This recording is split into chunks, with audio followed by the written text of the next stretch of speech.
بسم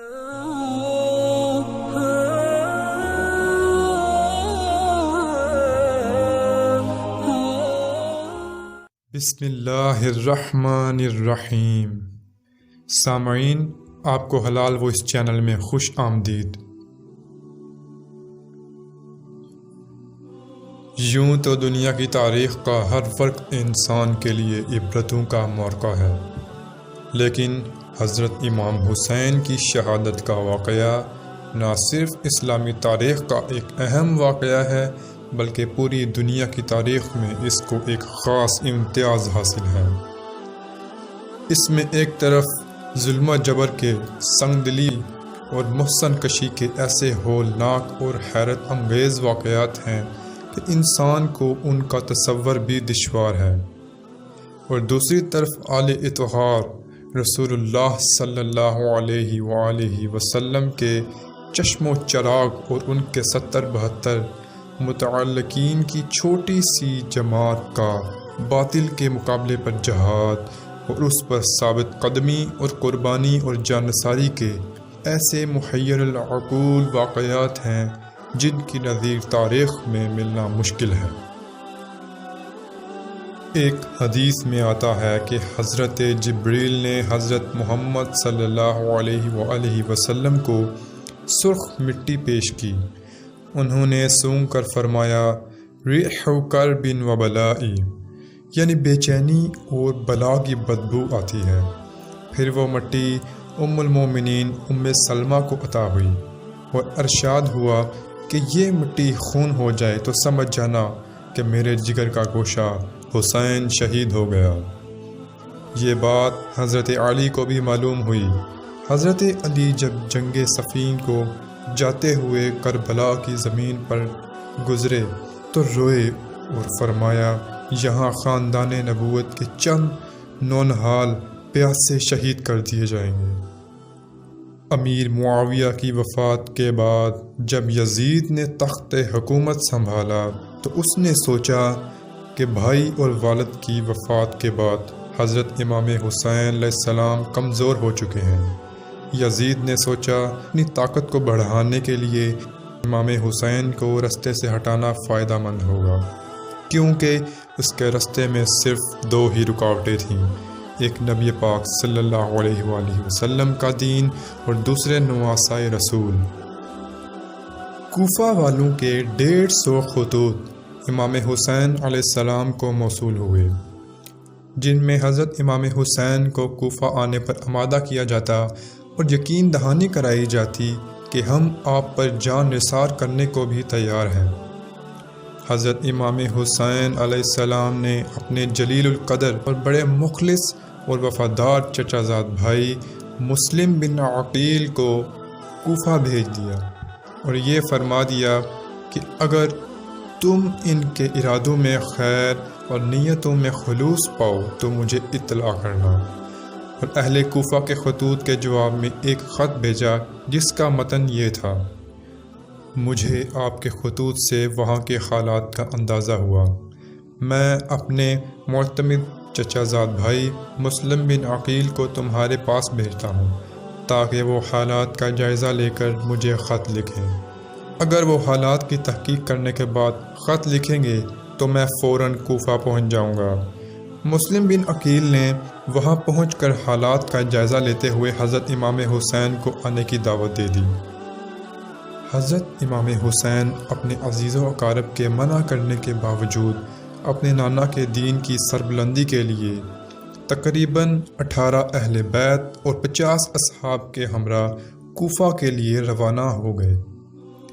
8 ذی الحج کو آپ کو کوفہ والوں کی عہد شکنی کا اندازہ اس وقت ہو چکا تھا جب انہوں نے اپنے چچیرے بھائی مسلم بن عقیل کی قتل کی خبر سنی۔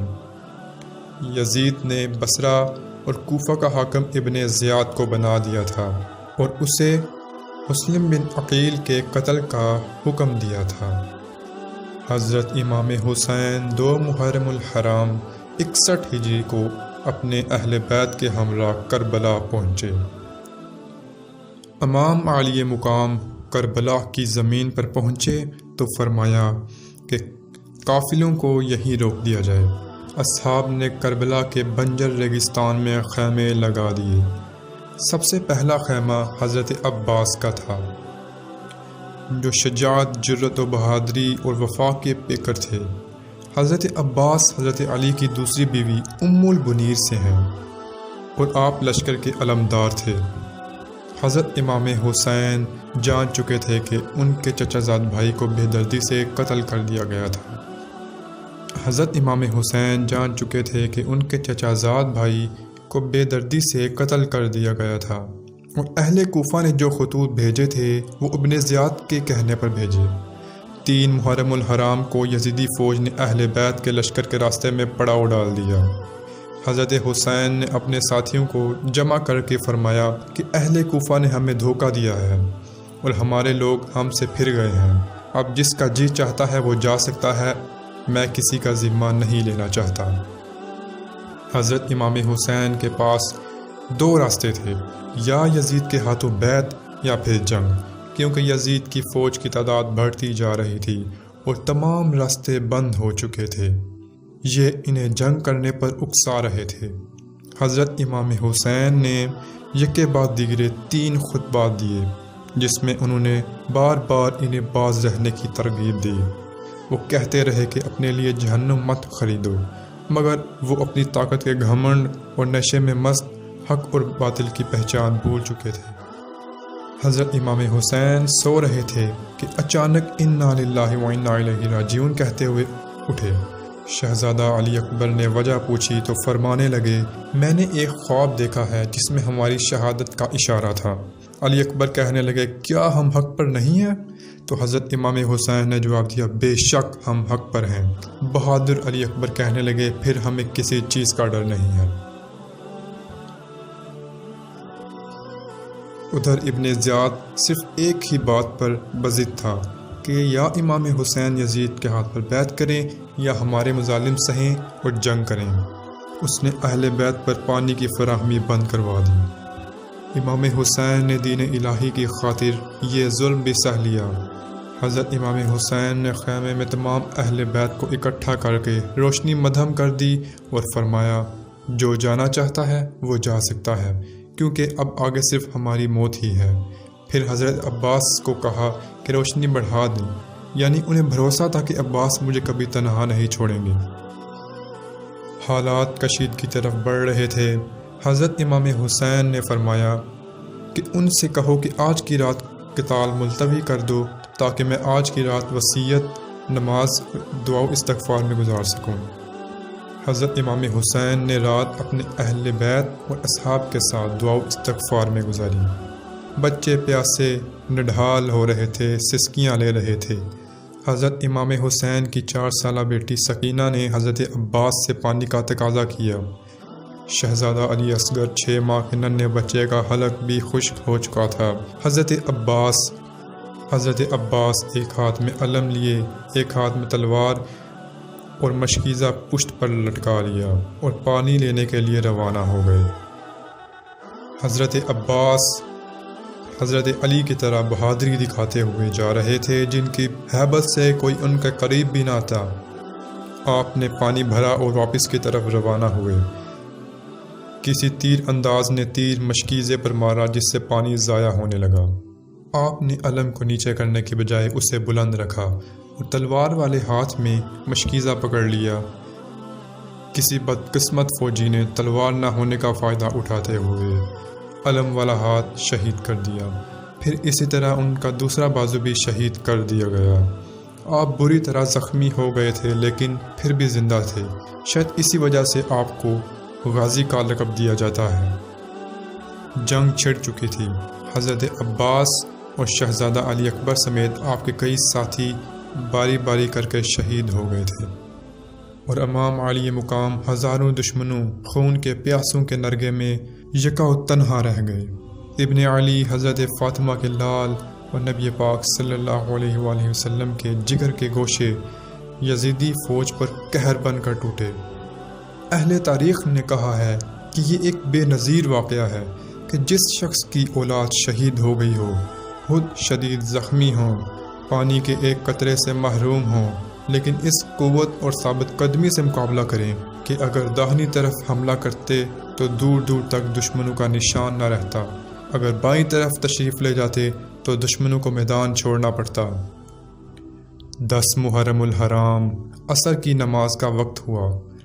امام حسین تیمم کر کے نماز کے لیے کھڑے ہو گئے۔